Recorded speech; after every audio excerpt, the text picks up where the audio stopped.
अजीज दोस्तों, अस्सलाम वालेकुम, नमस्ते, सत श्री अकाल, जय जिनेंद्र, गुड आफ्टरनून।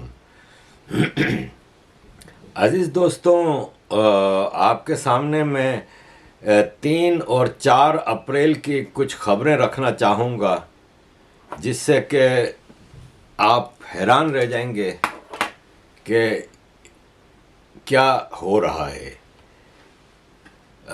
ये है 3 अप्रैल की खबर। नाइजीरिया में मुसलमानों ने 60 क्रिश्चियंस की गर्दन उड़ा दी जब वो इबादत कर रहे थे। इनकी जो सर्विस चल रही थी क्रिश्चियंस की, 60 क्रिश्चियंस को मार दिया नाइजीरिया में मुसलमानों ने। कनाडा में 3 अप्रैल एक आदमी को मुसलमान ने गर्दन पे छुरा मार के गर्दन काट दी। स्वीडन में मुस्लिम माइग्रेंट ने 13 साल की बच्ची को बंदी बना के कई दिन तक उसका रेप करता रहा। इजराइल में रमज़ान का महीना है, 6 मुसलमानों ने एक 13 साल की इजरायली लड़की को ड्रग्स दे के उसका रेप किया, 6 मुसलमानों ने, 4 अप्रैल। और अब आते हैं पाकिस्तान के कब्जे में जो पीओके है। पीओके के एक प्राइवेट हॉस्पिटल के लेबर रूम में रात 2 बजे एक नॉर्मल डिलीवरी का केस आया। उसकी माँ लेके आई बच्ची को, लेकिन जब डॉक्टरों ने देखा तो हैरान रह गए।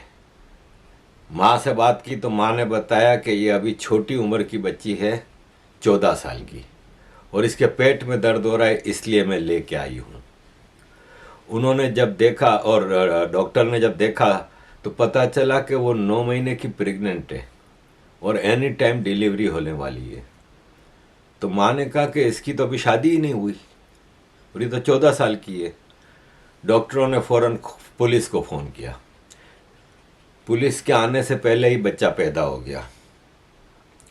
पुलिस ने जब उस बच्ची का इंटरव्यू लिया तो पता चला कि उस बच्ची का सबसे पहले रेप इसके सगे भाई ने किया।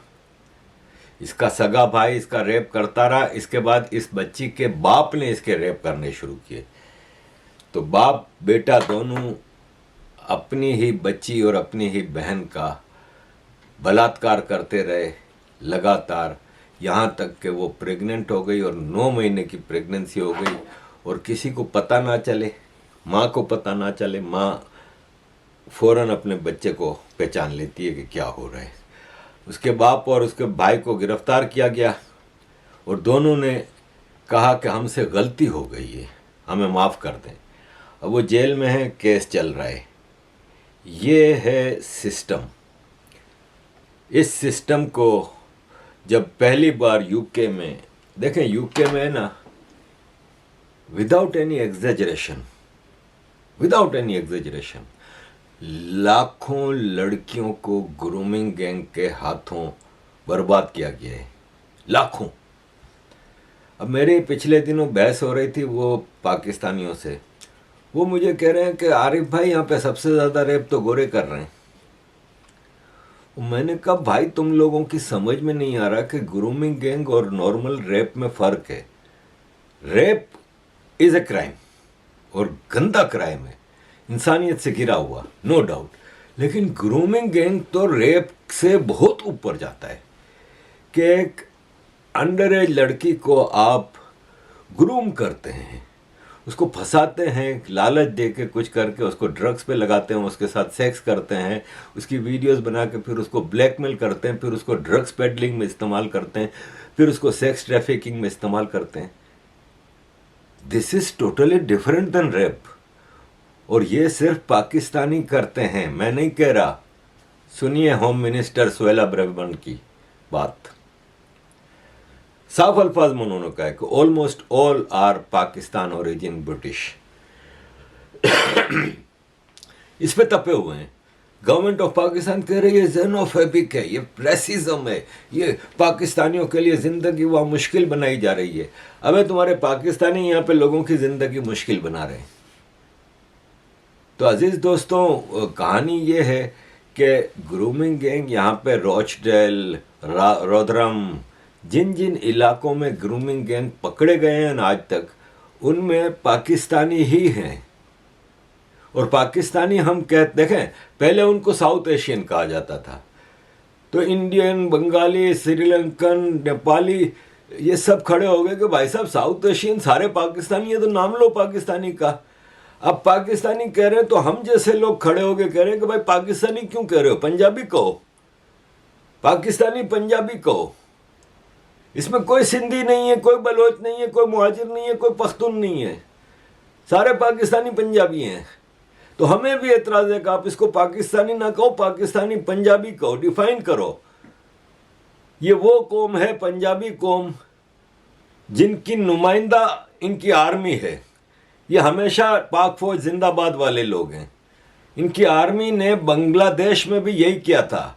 इनकी आर्मी कश्मीर में, बलूचिस्तान में, केपीके में, सिंध में यही करती आई है। इनकी आर्मी यानी पंजाबियों ने अफगानिस्तान, इंडिया में आतंक का बाजार गर्म करके रखा हुआ था। आप डिफाइन करें कि ये पंजाबी हैं, पाकिस्तानी पंजाबी। ये हमारी भी डिमांड है। और आप इन केसेस को होम मिनिस्टर साहिबा और प्राइम मिनिस्टर ऋषि सुनक इसको अब सीरियसली ले रहे हैं, और इन्होंने ये ब्रिटिश पब्लिक के साथ वादा किया है कि हम इसको जड़ से उखाड़ के फेंकेंगे, और ये जड़ से उखाड़ के फेंकना चाहिए, ये लाजमी है, क्योंकि इससे मासूम स्कूल गोइंग बच्चियों की जिंदगियां बर्बाद होती हैं। तो ये बहुत अच्छा काम कर रहे हैं। देखें, एक साहब हैं, इन्होंने कुछ दिनों पहले ये पोल लगाया था कि इंग्लैंड में कई सालों से पाकिस्तानी और इंडियन दोनों आते हैं, हमें आप ये बताएं कि इस मुल्क के बेटर सिटीज़न कौन है, पाकिस्तानी के इंडियन? इस मुल्क के लिए बेहतर किसने डिलीवर किया है, पाकिस्तानी के इंडियन? 96% वोट इंडिया के लिए गए कि Indians are better citizen, Indians have delivered better. 4% Pakistani ने, 4% ने कहा है कि पाकिस्तानी आर बेटर। तो ये अजीज़ दोस्तों सिचुएशन है यहाँ की, जिसके ऊपर ये हंगामा मचा रहे हैं। यहाँ पे मैं एक और पाकिस्तानी एजेंट की बात करना पसंद करूँगा। ये खातून है American Congress women Ilhan Omar. Ilhan Omar Somalia में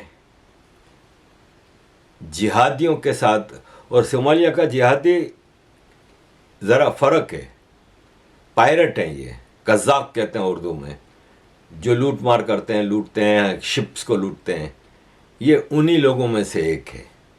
ये अमेरिका आ गई और किसी तरह कांग्रेस में इसको इकोसिस्टम ने पहुंचा दिया। है तो रिपब्लिकन पार्टी की, लेकिन इसने मतलब तबाही मचाई हुई है। इस्लामोफोबिया को इन पब्लिसिटी दे दे के वो क्या है, खुद 24 घंटे हिंदू फोबिया में लगी रहती है। आपको याद होगा कि इमरान खान जब प्राइम मिनिस्टर था तो ये पूरा एक इकोसिस्टम है। आईएसआई, जॉर्ज सोरोस, अमेरिका का लेफ्ट इकोसिस्टम, ये सब एक ही हैं। तो इमरान खान की दावत पे ये पाकिस्तान आई थी और एलओसी तक गई थी पीओके में, और ये जब तब इंडिया के खिलाफ बात करती रहती हैं। ज़रा आप इनकी पहले बात सुने, फिर मैं आता हूँ। ये कह रही हैं कि इंडिया में मुसलमानों पे जुल्म का बाजार गर्म है और जेनोसाइड हो रहा है 200 मिलियन मुसलमानों का। अजीज दोस्तों, जेनोसाइड का लफ्ज़ इन्होंने इसके जो मीनिंग है ना, उसको बदल के रख दिया है। जेनोसाइड का मतलब होता है कि एक कौम का continuous systematic murder, mass murder, 2-4 लोग नहीं, मुझे कोई बता दे कि हिंदुस्तान में मुसलमानों का जेनोसाइड कब हुआ है। हिंदुस्तान में जम्मू एंड कश्मीर में मुसलमानों ने हिंदुओं का जेनोसाइड किया है। हिंदुस्तान में आए दिन मुसलमान आतंकवादी, सारे मुसलमान मैं नहीं कहूँगा, ये काम करते रहते हैं। अब ये अभी आपने जो देखा कि अभी जो इंडिया में, बिहार में, गुजरात में दंगे हुए, उसको ये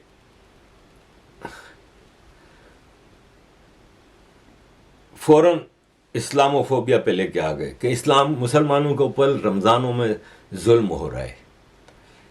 काजल हिंदुस्तानी मेरी बहन गुजरात से जो हैं, उनके ऊपर केस बन गया है, एफआईआर कट गई है हेट स्पीच की।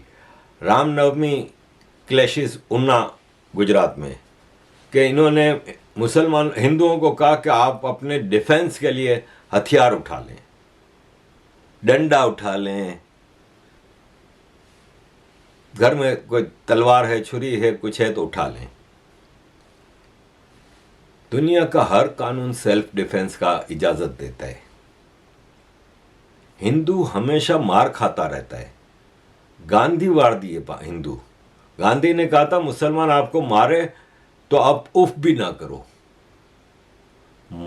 जान से मारना चाहे तो चुपचाप मर जाओ, ये गांधी जी के अल्फाज थे। तो हिंदू उस पे चल रहा है। तो काजल हिंदुस्तानी ने कौन सी गलत बात की? ऑब्जेक्शनेबल बात यह है कि ये मौलवी राष्ट्रीय जनता दल का एमएलए मोहम्मद निहालुद्दीन कहता है कि ये जो बम पकड़े गए ना मुसलमानों के घरों से, ये मुसलमानों ने सेल्फ डिफेंस के लिए रखे थे। इसको कोई कुछ नहीं कह रहा।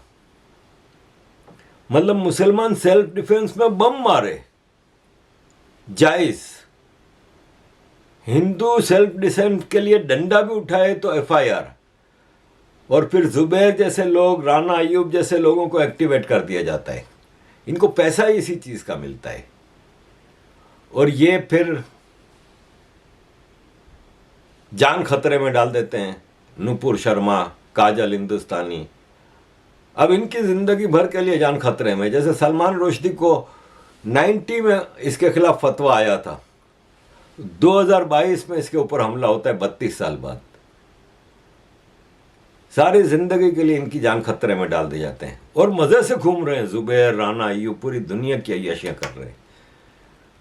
हमारे बहुत ही प्यारे दोस्त हैं अश्वनी उपाध्याय जी, वो बार बार कहते हैं कि भारत में सबसे ज़रूरी चीज़ कानून बदलने की है, और ये सबसे ज़रूरी चीज़ है कि आप कानून को ज़रा करेक्ट करें। हेट स्पीच का कानून बहुत सख्त होना चाहिए। आप हेट स्पीच, आप अमेरिका की डेमोक्रेसी की बात करेंगे कि अमेरिका ने हमें ये लेसन दिया है कि डेमोक्रेसी ऐसी होनी चाहिए, डेमोक्रेसी वैसी होनी चाहिए।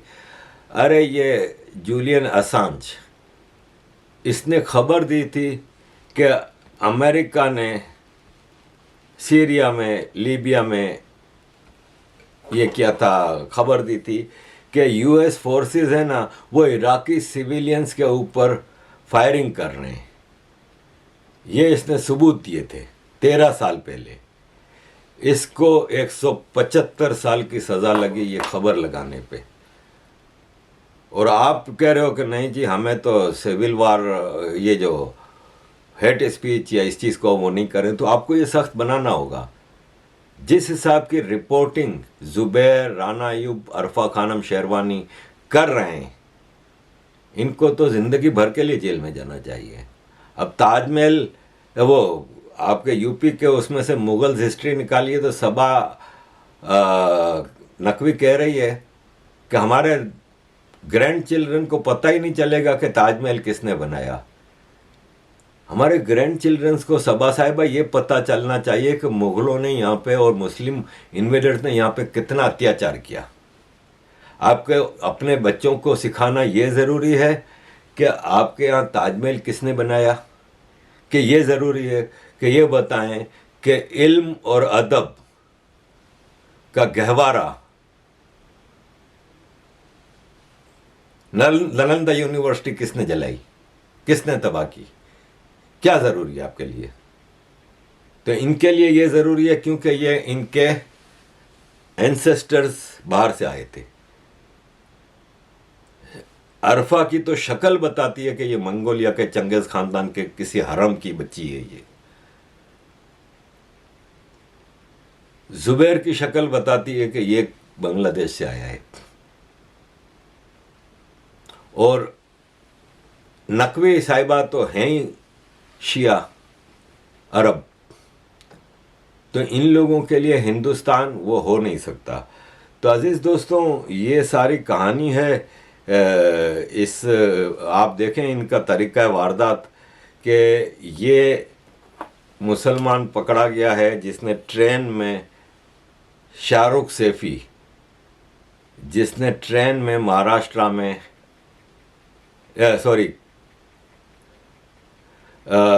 इसने ट्रेन में आग लगा दी पैसेंजर के ऊपर, 3 लोग मर गए, बहुत सारे जख्मी हो गए।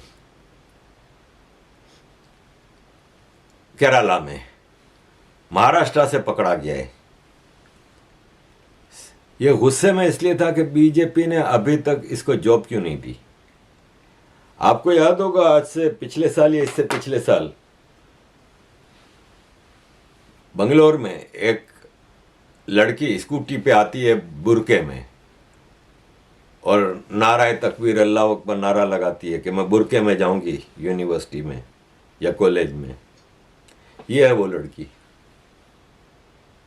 इनका आप तरीका वारदात देखें। अब बुरका कहाँ गया? बुरका है, नमाज है, इनका रमज़ान है, इनका सब कुछ जिहाद है। अजीज़ दोस्तों, ये इनका तरीका वारदात है। इल्हान उमर पाकिस्तानी एजेंट है। ऐसे एजेंट भरे पड़े हैं। इंडिया को बाहर के लोगों की ज़रूरत नहीं पड़ती कि इंडिया में इनके अंदर इतने सारे एजेंट हैं। अजीज़ दोस्तों, thank you very much for all your support. Keep supporting.